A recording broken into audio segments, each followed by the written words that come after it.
7h45, l'avocat Axel Metzger nous a rejoint en studio. Bonjour. Bonjour Ilana. Merci d'être avec nous ce matin sur Radio J. Vous êtes un des avocats des parties civiles dans le procès des attentats djihadistes de 2015 qui aura lieu jusqu'à début novembre, on le sait. Et vous défendez notamment certains témoins de l'attaque de l'Hypercacher qui ont vu le terroriste Amédi Coulibaly. Vous allez nous en parler, mais d'abord j'aimerais qu'on revienne sur l'ambiance hier à l'audience avec les témoignages des rescapés de ces attentats. Quelle était justement l'atmosphère hier à la cour, j'imagine très émouvante? L'ambiance était explosive parce que les débats commencent à être vraiment au paroxysme. On a un procès historique. Le procureur de la République nous avait dit le 13 novembre 2015 à 18h que ça serait le procès le plus important depuis la fin de la Seconde Guerre mondiale. Et on l'écoutait naïvement, et 2 heures après, il y avait des attentats du Bataclan. Et on était à l'occasion d'une demande de mise en liberté de Polat. Et donc, nous étions partie civile pour nous opposer à cette demande de mise en liberté. Polat, un des terroristes... Bien sûr, et jamais on aurait pu imaginer que 2 heures après, l'attentat le plus grave depuis la fin de la Seconde Guerre mondiale serait dépassé par un nouvel attentat. Et on est rentré dans une spirale infernale. Et c'est vrai que ce procès... il y en aura. Il est unique en son genre. C'est vraiment un procès historique. Et 3 mois. Alors bien sûr, il y aura les attentats du 13 novembre, mais pour l'instant, on a l'impression qu'on vraiment on est en train de créer une page d'histoire du droit toute nouvelle. On reviendra sur ce procès, justement. Axel Metzger, on le disait, vous êtes l'avocat d'un témoin qui a vu le terroriste Amédi Coulibaly le 9 janvier 2015. Pour vous, il fallait notamment que la photo du terroriste soit diffusée par la presse. Est-ce que ça aurait pu éviter... J'ai harcelé hier le responsable de la SDAT, section antiterroriste, pour lui faire cracher le morceau, c'est-à-dire en gros de reconnaître que il y a un dysfonctionnement au sein de l'État, c'est-à-dire dans le sens où il fallait diffuser la photo de Coulibaly à partir du moment où on l'a. C'est non-assistance à personne en danger pour d'autres circonstances. Là, c'était non-assistance à la communauté juive en danger, parce que j'ai, à partir d'un point de vue de mon client, considéré qu'il fallait savoir pourquoi la police avait la photo et pas mon client dans sa voiture. Parce qu'à l'époque, mon client m'avait dit... il aurait pu écraser Coulibaly avec sa voiture, puisqu'il était à 1 mètre de lui, avec son copassager que je défends. Donc, à partir de là, il y a une recherche que j'ai commencé à faire. Je me suis passionné pour ce dossier et j'ai commencé à lire les 50 premiers tomes et j'ai été stupéfait de voir que la SDAT avait des photos de Coulibaly de la veille. Ouais. Ils n'ont pas diffusé la photo. Et ils n'ont pas diffusé la photo à l'heure d'Internet. Et là, j'ai pas compris. Et donc, ça a été à l'origine d'un contentieux administratif. Mais bon, ça, c'est encore une autre histoire. Mais là, on est dans le procès d'assises pénal. Et donc, mais malgré tout, c'est l'occasion unique pour faire le procès de tout ce qui a pas marché. Et force est de constater que il y a eu un dysfonctionnement au sein de l'État. On a visé l'école juive de Montrouge sans...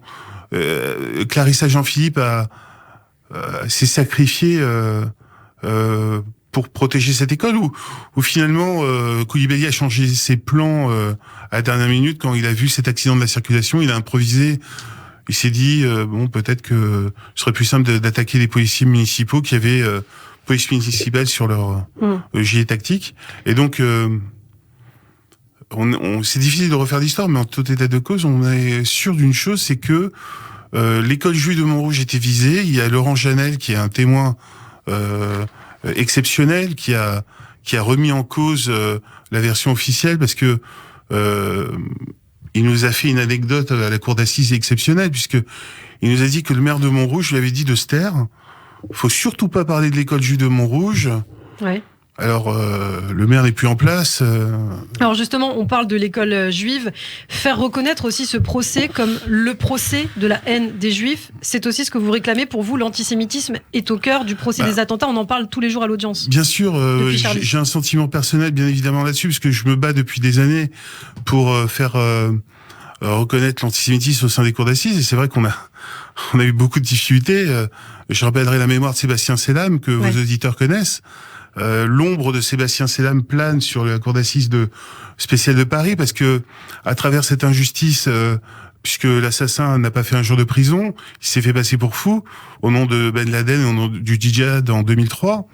À partir de là, c'est vrai que on a le sentiment malgré tout de le venger, puisque je rappellerai encore une fois qu'il n'y a pas Charlie Hebdo d'un côté, Hyper Cacher de l'autre et Montrouge de l'autre.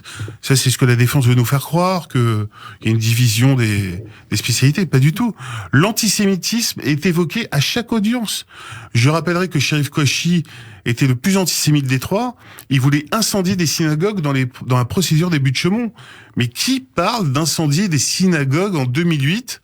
Et c'est pour ça que le dysfonctionnement est cruel. C'est que la police savait que Cherif Kouachi était le plus anti-juif des trois, et donc ils avaient le nom de Koulibaly, et donc au lieu d'augmenter la protection de la communauté juive d'un cran, à partir du 8 janvier, même du 7 janvier, puisque dès qu'on tape le nom de Cherif Kouachi, on a le nom de Koulibaly. En gros, il y avait deux personnes, une était de type africain, une était en prison, Teddy Velsi, et l'autre était Koulibaly.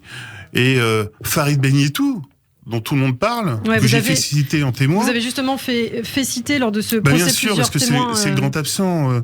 Farid Benyetou, Jamel Begal également. Jamel Begal et Peter Sherif, je les ai fait citer avec les épouses Kouachi, pour la raison suivante, c'est que Farid Benyetou, le 8 janvier, évoque... Farid Benyetou, qui, on le rappelle, est le mentor des frères Kouachi. Bien sûr, il a appris à utiliser une Kalachnikov, il a fabriqué un monstre. Il a fabriqué l'individu Cherif Kouachi. Et donc, le 8 janvier, non seulement ils ont la photo, mais le 8 janvier à 19h, Farid Benyetou se rend spontanément au service de police pour faire toute une déposition. Moi, j'appelle ça un repentir, mais bon. Et il donne des informations sur Koulibaly. Et il déclare une chose exceptionnelle, c'est que il dit je sais que Cherif Kouachi a vu Koulibaly récemment. Et malgré tout, on va attendre 15h30 pour que la préfecture tweete la photo de Koulibaly et de Hayat Boumedienne, une fois que le rideau est fermé. Donc là, je pense qu'il y a vraiment il y a des questions à se poser, parce que, sincèrement, alors, l'école juive de Montrouge a été sauvée, c'est une vérité, et malheureusement, Koulibaly, ils ont fait une enquête de voisinage. C'est ce que j'ai dit à la SDT. Est-ce que c'est à la hauteur d'un acte antiterroriste? Une enquête de voisinage où on fait 400 appartements de minuit à 4 heures du matin, alors que la mère de Koulibaly avait dit à minuit en garde à vue, s'il apprend que je suis en garde à vue, ça va être le bazar.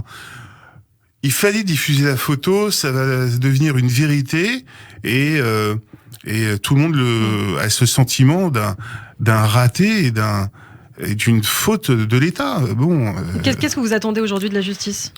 Alors, le procès est une réussite en ce sens que depuis 3 semaines, les victimes ont droit à la parole. Charlie Hebdo, Montrouge et Hyper Cacher forment un ensemble. Aujourd'hui, la parole sera donnée aux victimes de Hyper Cacher, mais n'oubliez pas que c'est un groupe djihadiste unique. Alors l'un c'est revendiqué d'Al-Qaïda, l'autre est d'État islamique, mais bon, ça c'est de la fumisterie. En réalité, ils sont un seul groupe homogène, anti-juif, et j'évoquais la mémoire juive d'Elsa Kayat. Ils revendiquent, les djihadistes, Cherif Kouachi, de ne pas tuer les femmes.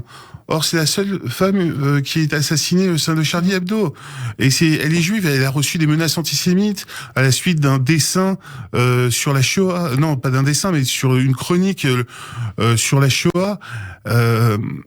En tout cas, ça l'a pas sauvé.